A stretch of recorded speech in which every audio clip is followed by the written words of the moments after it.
बुखार आए तुम्हें नहीं आए जे, सच में कमजोर हो। अब कल नाच लियो है। हाँ इतो अच्छो कोई कैसे हो सकत हुए, सही में इतनी प्यारी सी है।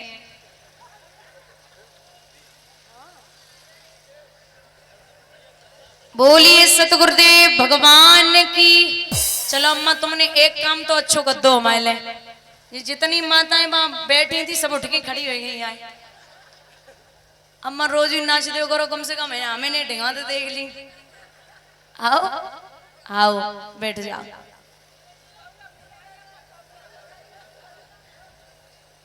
देखो यहाँ कम मजा की ना करी, अम्मा पौआ पी के आई। उपासी अच्छा मतलब पी लेती हो।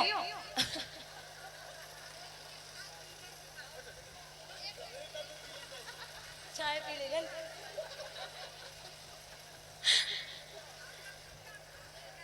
अब कल सन्यासी हुए यही कह रही तुम्हारी गांव की हम तो अम्मा, अब आप तो हमें बहुत अच्छी लगी हो। अब बैठ जाओ, हमने कथा कह ले। अब तुम्हें तो ऐसा लगे रहो कि हम आंगन में बैठे हो, सब भूल जाते बड़े बूढ़े। बैठ जाओ थोड़ी देर के लिए बैठ जाओ है? फिर अबे हम जाइए तब मिल के जाइए अम्मा, हमारे तो मीठा और ले लियो।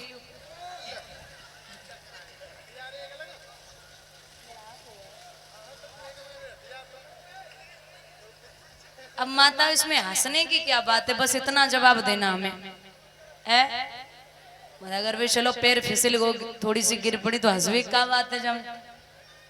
जब उम्र पे जब है हो ना तो लड़का बच्चा पानी देवे वाले ना, तुम्हें अगर जई हरकतें रही तुम्हारी तो हाँ जो बुढ़ापो होते है ना, जो इनकम टैक्स से तो ऊपर होते है। आदमी जवानी में तो काट लेता है बड़े प्रेम से, जवानी लोगों को अच्छी भी लगती है क्योंकि हाथ पैर चलते तो जवानी बड़ी अच्छी लगती है कि सब उपद्रव जवानी में ही होते हैं।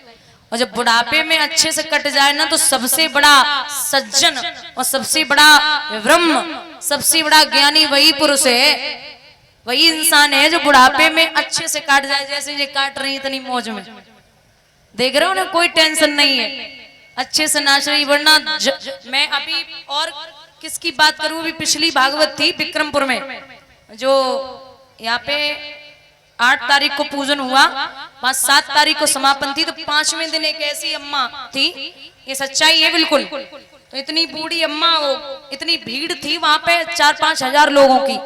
तो वहां से भीड़ में हम लोग निकल के आ रहे थे तो गाड़ी निकल नहीं पाई, तो एक अम्मा ने हाथ दे के गाड़ी रोकी, बोले बेटिया हमें बिठा लो। तो मैंने बिठा लिया। तो मैंने बोला मुझे लगा इनका कोई घर है। मैंने बोला अम्मा कहाँ रहती हूँ? बोले मैं रहती हूँ चौरंगा बेड़, मतलब बाहर से थोड़ा सा पीछे पड़ता, वहां पिछली साल भागवत हुई थी मेरी, तो चौरंगा बेड़ में। मैंने कहा बच्चे वहीं रहते? बोले हाँ। मैंने कहा आप? तो बोले आगे चलो। तो मुझे सच में यही लगा कि आगे इनका घर होगा, लेकिन जैसे 1-2 घर वहां बने थे और जब मैं उन्होंने कहा गाड़ी रोको तो मैंने गाड़ी भी रोक दी। पता चला कि मैंने बोला अम्मा घर ये वाला है? बोले नहीं। मैंने कहा ये वाला? बोले नहीं। बोले जो झोपड़ी डरी है सही है हमारी, बिल्कुल टूटी, जिसपे अगर कपड़ा भी डाल दो तो उससे भी पानी गिर जाए, इतनी टूटी झोपड़ी। मैंने कहा तो आप यहाँ क्यों रहती हो? कि बहुएं लड़ती हैं लला, बहुएं इतनी लड़ती। 1-2 बार बहू ने हाथ उठा दिया तो हम घर से निकल आए, हमारे घर से खत्म हो गए। तो मैंने सोचा जिंदगी तो काटनी है, अब बुढ़ापे पे ही झोपड़ी डाल कर रह रही है। सच्चाई पिछली भागवत की। तो ये बुढ़ापा है ना, जितनी जरूरत आपके माँ बाप को, जितनी जरूरत आपको पड़ी थी ना माँ बाप की बचपन में, उससे कई गुना ज्यादा जरूरत आपको है आपके माँ बाप की। तो इसलिए मैं निवेदन करूंगी, जीवन में कितने भी धर्म और वो कर लो, यज्ञ और भागवतें रोज करवाओ, लेकिन अगर कोई भी आपको ये नहीं समझा पा रहा है कि बुजुर्गों की सेवा करो, या आप खुद भी नहीं समझ पा रहे कि बुजुर्गों की सेवा कैसे करनी है, तो आपका जीना ही व्यर्थ है। बोलिए गोविंद भगवान की। इस जीने से कोई फायदा नहीं है जो बुजुर्गों को आप 1 गिलास पानी नहीं दे सकते। दादा यहां पर जब राजा हरिश्चंद्र को समझाया गया कि आपने पूरी परीक्षा की है, बोले नाथ अब मैं थोड़े दिन और राज्य करूंगा। वर्षों तक राज्य किया, उसके बाद में पुत्र है रोहित, उसको राजगद्दी देकर के भगवान का भजन करने के लिए चले गए। भैया पहले ऐसे ऐसे संत और ऐसे ऐसे महापुरुष हुए हैं जिनकी गाथा सतयुग तो छोड़ो कलयुग तक गाई जाती है। और पहले के ऐसे ऐसे संत हुए जो बहुत सीधे थे, और जितने संत सीधे थे उनकी पत्नियां उतनी झगड़ालू थी। एक आपने संत सुने होंगे नामदेव नाम के, सच्चे वैष्णव थे ये। तो नामदेव जितने सीधे थे उनकी पत्नी उतनी झगड़ालू थी। नामदेव जी की पत्नी ने नामदेव जी से कहा कि आज हमारा बड़ो दिल कर रो कि आप गन्ना ले आओ। सुबह गन्ना लेवे को चले। जब गन्ना लेवे को गए तो खूब गठरी बांध के आए रहे। रास्ता में बच्चा मिल गए, बोले एक गन्ना हमें भी दे दो, दे दिया।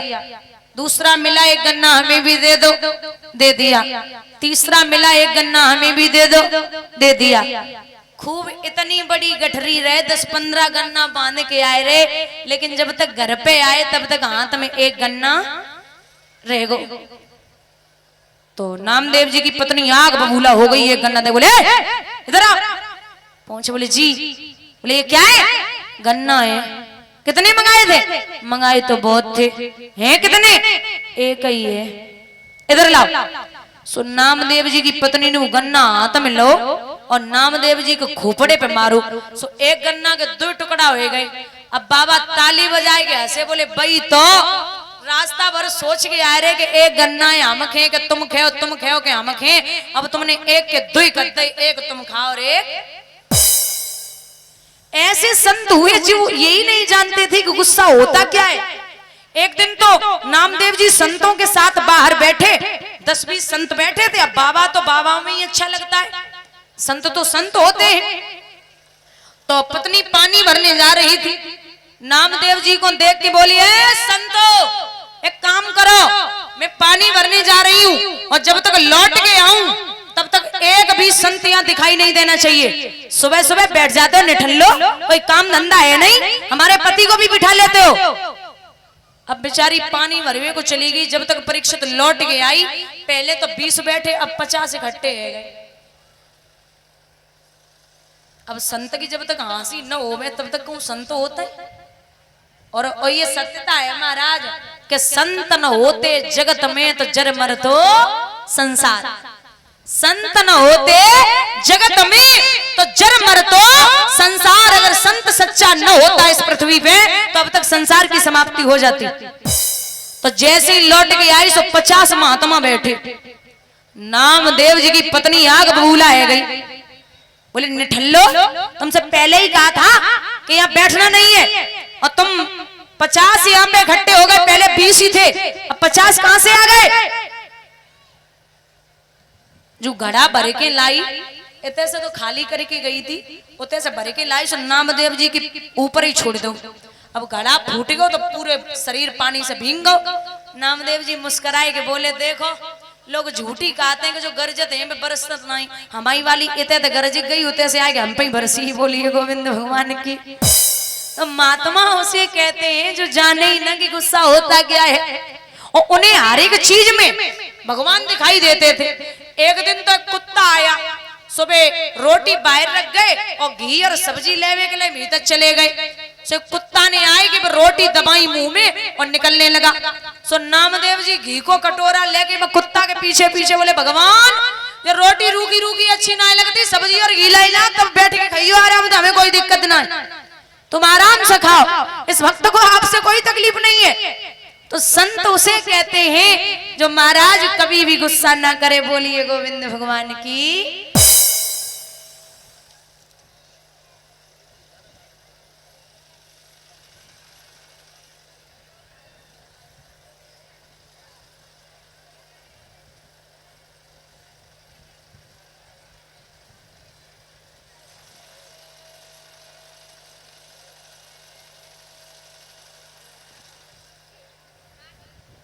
और ये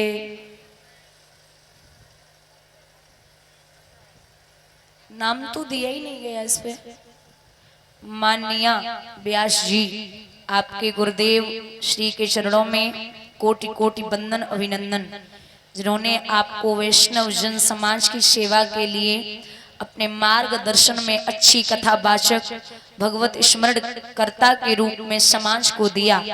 ऐसे आपके श्री सदगुरुदेव जी की सेवा में तुक्ष भेंट के साथ आपके इस उपलब्धि के दिनों दिन वृद्धि की कामना के साथ वंदन व आभार। एक बार इन भाई के लिए जोरदार तालियां, जो इतने प्यारे शब्द लिखे हैं।